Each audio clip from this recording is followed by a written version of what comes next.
Corona से मुतासरा मरीजों को ऑक्सीजन न मिलने से बेशुमार अमवात हुई हैं। इसके बावजूद मरकजी हुकूमत ऑक्सीजन से होने वाली अमवात से इनकार कर रही है। तेलंगाना कांग्रेस पार्टी के सीनियर लीडर मुरीशशीधर रेड्डी ने कहा कि मरकजी हुकूमत अवाम को गुमराह कर रही है।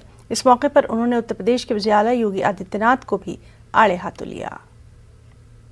राज्यसभा में ये कहा गया कि देश में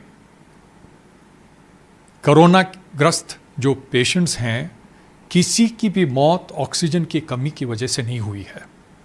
ये बिल्कुल झूठ है।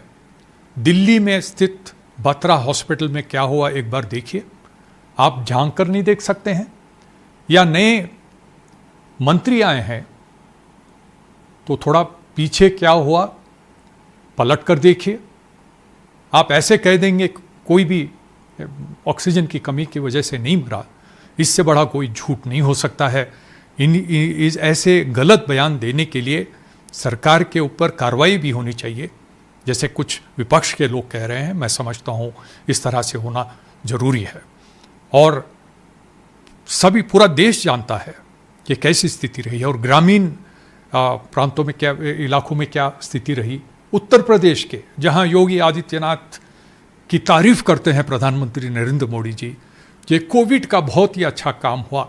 मैं उन लाशों की बात नहीं कर रहा हूं जो गंगा में बहते जा रहे थे।